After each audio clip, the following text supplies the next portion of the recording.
শুভেচ্ছা। বাঙালিয়ানা সায়াহ্নের সংবাদে স্বাগত।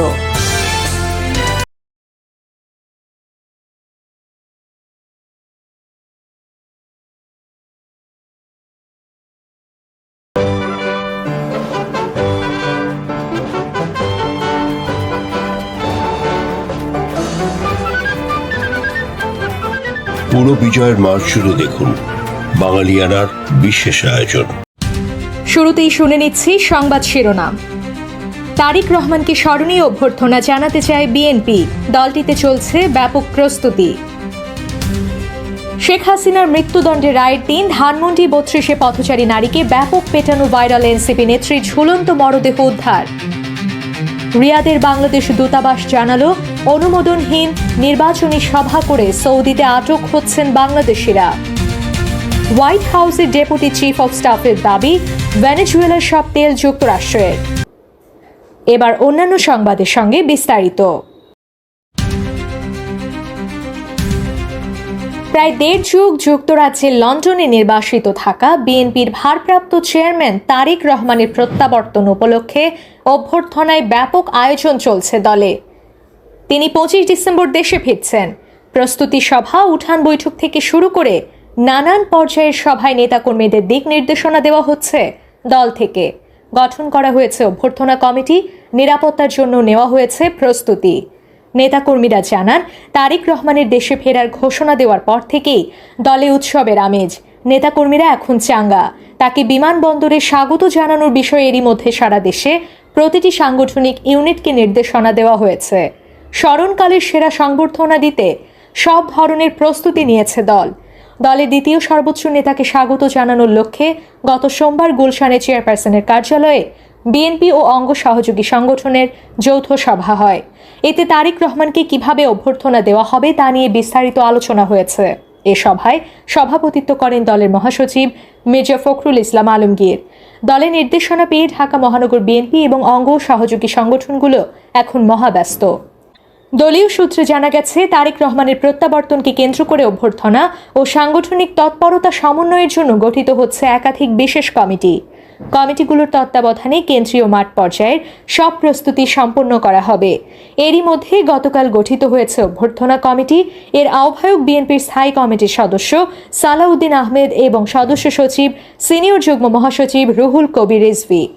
দলের দায়িত্বশীল একটি সূত্র জানিয়েছে, অভ্যর্থনা কমিটিতে ১০ বিভাগীয় সাংগঠনিক সম্পাদক, অঙ্গ সহযোগী সংগঠনের সভাপতি ও সাধারণ সম্পাদক এবং ঢাকা মহানগর উত্তর ও দক্ষিণ বিএনপি কমিটির আহ্বায়ক ও সদস্য সচিবরা সদস্য হিসেবে রয়েছেন।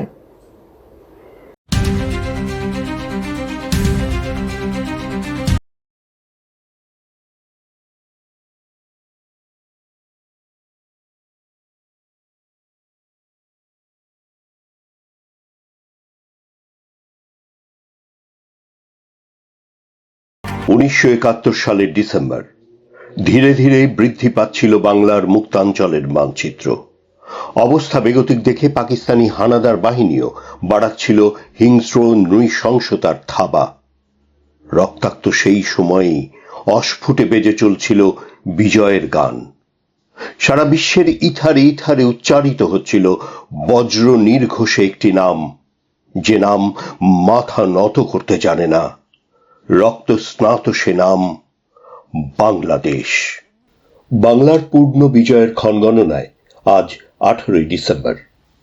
চাঁপাইনবাবগঞ্জ 16 ডিসেম্বর শত্রুমুক্ত হলেও পাকিস্তানি হানাদার বাহিনী সেখান থেকে পালিয়ে এসে জড়ো হয় রাজশাহী বিশ্ববিদ্যালয়ের জোহা হলে। মুক্তিবাহিনী 17 ডিসেম্বর সকাল 10টায় রাজশাহীতে প্রবেশ করলে ওই দিন রাতে পাক সেনাবাহিনী জোহা হল ছেড়ে নাটোরে গিয়ে সেখানে যৌথ বাহিনীর কাছে আত্মসমর্পণ করে। রাজশাহী শত্রুমুক্ত হয়। এদিকে মুক্তিবাহিনীর সঙ্গে অবাঙালি তথা বিহারি অধ্যুষিত রাজবাড়িতে তুমুল যুদ্ধ হয়। এক পর্যায়ে অবাঙালিরা পরাস্ত হলে রাজবাড়ি মুক্ত হয়। বাংলাদেশ সরকারের একটি প্রতিনিধি দল দেশের প্রশাসনিক কাজকর্মের প্রাথমিক দায়িত্ব গ্রহণের উদ্দেশ্যে কলকাতা থেকে ঢাকায় উপস্থিত হন। ঢাকা শহরে কিছুক্ষণ পরপরই গুলির শব্দ অব্যাহত থাকে। মুক্তিযোদ্ধারা বিজয় আনন্দে আকাশে গুলি ছুঁড়ছিলেন। কলকাতার যুগান্তর পত্রিকা এক প্রতিবেদনে জানায়, 18 ডিসেম্বর সন্ধ্যায় ঢাকা সেনানিবাসে অস্ত্রধারী পাকিস্তানি সৈনিকেরা তাদের ব্যারাক থেকে ইস্ট বেঙ্গল রেজিমেন্টের এক কর্নেলকে হত্যার চেষ্টা করলে প্রচণ্ড উত্তেজনা দেখা দেয়। মুক্তিবাহিনীর একটি প্লাটুন ক্যান্টনমেন্টে অবস্থানরত পাকিস্তানিদের আক্রমণে উদ্যত হলে ভারতীয় সামরিক বাহিনীর কর্মকর্তারা তাদের নিবৃত করে। প্রেসিডেন্ট নিক্সনের কাছে প্রেরিত এক খোলা চিঠিতে প্রখ্যাত ফরাসি লেখক ও বুদ্ধিজীবী আন্দ্রে মালরো ভারতের প্রতি মার্কিন দৃষ্টিভঙ্গির তীব্র সমালোচনা করেন এবং বাংলাদেশের যৌক্তিকতা সমর্থন করেন। উল্লেখ্য, 3 মাস আগে তিনি বাংলাদেশের পক্ষে সরব হয়েছিলেন। বাংলাদেশের পক্ষে তিনি সশস্ত্র যুদ্ধে যোগ দেবার আকাঙ্ক্ষাও ব্যক্ত করেছিলেন। তার লড়াইয়ের প্রতিশ্রুতি কোনো ফাঁকা বুলি ছিল না একথা জানিয়ে তিনি বলেন, দ্বিতীয় বিশ্বযুদ্ধের অভিজ্ঞ 150 অফিসার তার সঙ্গে লড়তে প্রস্তুত ছিল। ইন্টারকন্টিনেন্টাল হোটেলের সামনে 4টি রুশ নির্মিত ট্যাঙ্ক মোতায়েন করা হয়। এই হোটেলে আশ্রয় নেয়া প্রাক্তন গভর্নর ডক্টর এম মালিকের নিরাপত্তায় এই প্রহরা বসানো হয়। সানডে টাইমসের সঙ্গে এক বিশেষ সাক্ষাৎকারে ভারতের প্রধানমন্ত্রী ইন্দিরা গান্ধী বলেন, পাকিস্তানকে অবশ্যই মুজিবকে মুক্তি দিতে হবে। তিনি আরো বলেন, স্বাধীনতা বদ্ধ দুয়ার খুলে দেয়, কিন্তু মূল কাজ শুরু হবে এর পরে। এদিন বিকেলে ঢাকার পল্টন ময়দানে ঢাকায় আগত মুক্তিযোদ্ধাদের এক সমাবেশ আয়োজিত হয়। সমাবেশের আয়োজক কাদেরিয়া বাহিনী প্রধান আব্দুল কাদের সিদ্দিকী এই সমাবেশে বক্তৃতা করেন। সমাবেশে উপস্থিত ছিলেন মুজিব পুত্র শেখ জামাল। লুটপাট ও পিতা সহ 2 বোনকে অপহরণ করে নিয়ে যাবার সময় পল্টনের মোড় থেকে 4 জন অবাঙালি যুবককে আটক করে নিয়ে আসা হয় এ সমাবেশে। গাড়ির পেছনের বনেট থেকে হাত পা বাঁধা অবস্থায় উদ্ধার করা হয় কিশোরীদের পিতাকে। 2 কিশোরীর অভিযোগের ভিত্তিতে এই 4 দুষ্কৃতকারীর বিরুদ্ধে জনতার রায় চাওয়া হলে উপস্থিত মানুষ সমস্বরে মৃত্যুদণ্ডের ঘোষণা দেয়। সমাবেশ স্থলেই 4 জনকে গুলি ও বেয়োনেট চার্জ করে শাস্তি কার্যকর করা হয়। আন্তর্জাতিক গণমাধ্যম ফলাও করে এ খবর প্রচার করে। এ ঘটনা সদ্য স্বাধীন দেশের নতুন সরকারকে প্রবল আন্তর্জাতিক চাপের মুখে ফেলে দেয়।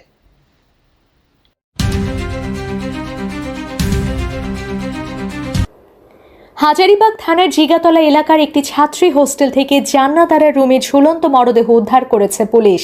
তিনি জাতীয় নাগরিক পার্টির রাজনীতির সঙ্গে জড়িত। ওই তরুণী জাতীয় নাগরিক পার্টির ধানমন্ডি শাখার যুগ্ম সমন্বয়কারী ছিলেন বলে জানিয়েছেন দলটির যুগ্ম সদস্য সচিব তারিক রেজা।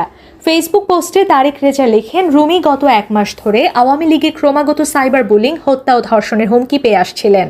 এনসিপির কেন্দ্রীয় যুগ্ম মুখ্য সমন্বয়ক খান মোহাম্মদ মুরসালিনও একই কথা বলেন। তিনি বলেন, জান্নাতারা রুমি বেশ কিছুদিন ধরে নানাভাবে হুমকি পাচ্ছিলেন।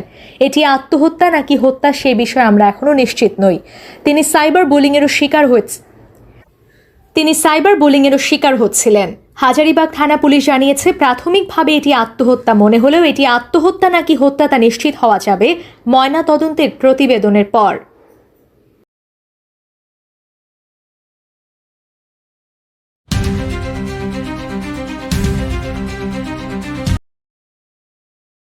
বিএনপি চেয়ারপারসন ও সাবেক প্রধানমন্ত্রী খালেদা জিয়াকে নিয়ে চিকিৎসকরা আশাবাদী।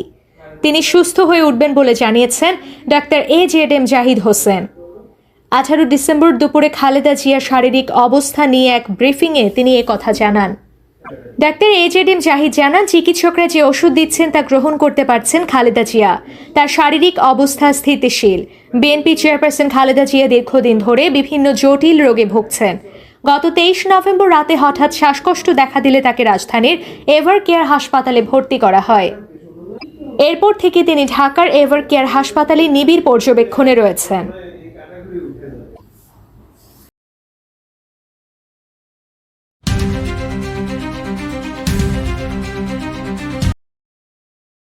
পূর্বানুমতি ছাড়া সভা সমাবেশ করায় সৌদি আরবে বাংলাদেশি নাগরিকদের আটক হওয়ার ঘটনা ঘটেছে।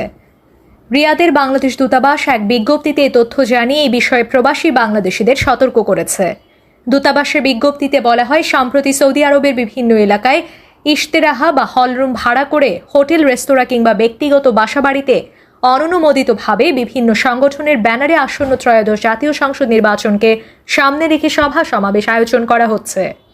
একই সঙ্গে দলবদ্ধভাবে প্রচারণায় অংশগ্রহণ এবং সামাজিক যোগাযোগ মাধ্যমে অপরাধমূলক ও বিভ্রান্তিকর তথ্য প্রচারের অভিযোগে স্থানীয় আইন শৃঙ্খলা রক্ষাকারী বাহিনী কতিপয় বাংলাদেশিকে আটক করেছে বলে দূতাবাস অবহিত হয়েছে।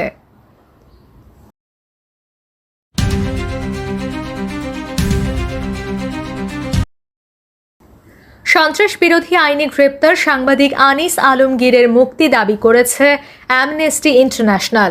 সংস্থার গবেষক রিহাব মাহমুর এক বিবৃতিতে বলেছেন, আওয়ামী লীগের সমর্থক সন্দেহে নিশানা করার যে উদ্বেগজনক প্রবণতা চলছে, আনিস আলমগীরকে গ্রেপ্তার তারই ধারাবাহিকতা।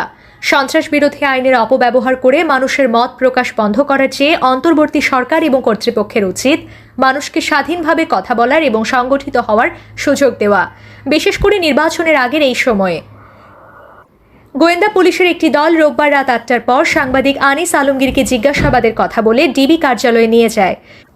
এরপর জুলাই রেভলিউশনারি অ্যালায়েন্স নামে একটি সংগঠনের সদস্য আরিয়ান আহমেদ মধ্যরাতে আনিস আলমগীর, অভিনেত্রী মেহের আফরোজ শাওন সহ 4 জনের বিরুদ্ধে রাষ্ট্রের স্থিতিশীলতা নষ্টের ষড়যন্ত্র এবং নিষিদ্ধ সংগঠনকে উস্কে দেওয়ার অভিযোগ আনেন।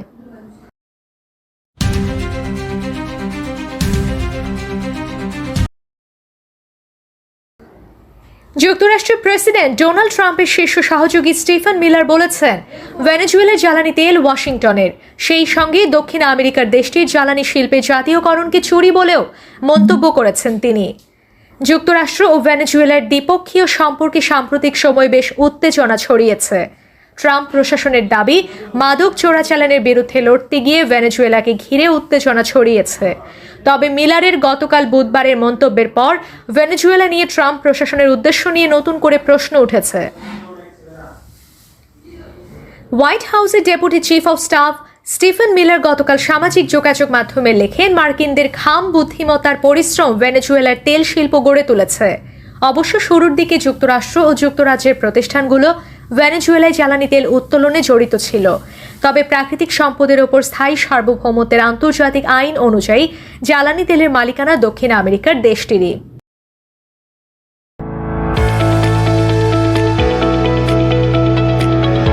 এবার শুনে নিচ্ছি বাঙালিয়ানা বাণিজ্য সংবাদ।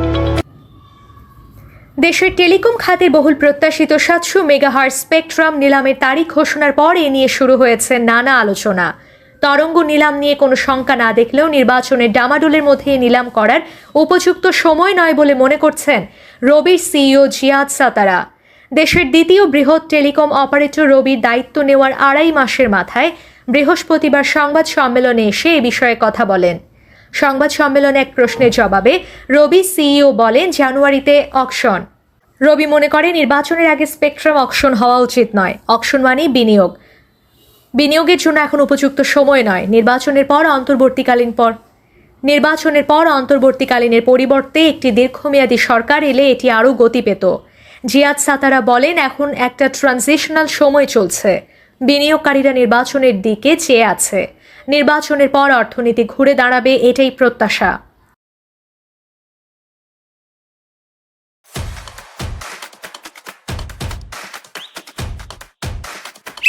এবার শুনে নিচ্ছি বাঙালিয়ানা ক্রীড়া সংবাদ।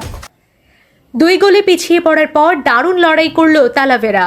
2বার ব্যবধান কমিয়ে রিয়াল মাদ্রিদের কপালে ভাঁজ ফেলেছিল তারা। তবে সব শঙ্কা দূর করে কিলিয়ান এমবাপ্পের জোড়া গোলে কাঙ্ক্ষিত জয় পেল জাবি আলোনসোর দল। তৃতীয় স্তরের দলটির মাঠে বুধবার রাতে 3-2 গোলে জিতে কোপা দলে শেষ 16 উঠেছে রিয়াল মাদ্রিদ। গত রোববার লা লিগায় আলাভেসের বিপক্ষে 2-1 গোলে জয়ের ম্যাচের একাদশ থেকে Vinicius Junior, Rodrygo, Jude Bellingham ও অয়লিয়া চুয়ামেনিদের বেঞ্চে রেখে খেলতে নামে রিয়াল মাদ্রিদ। মূল গোলরক্ষক থিবো কোতোয়ারকে স্কোয়াডের বাইরে রেখে পোস্টে আন্দ্রি লুনিনকে দায়িত্ব দেন কোচ আলানসো। বাঙালিয়ানা সায়নের সংবাদ শেষ হলো। ধন্যবাদ।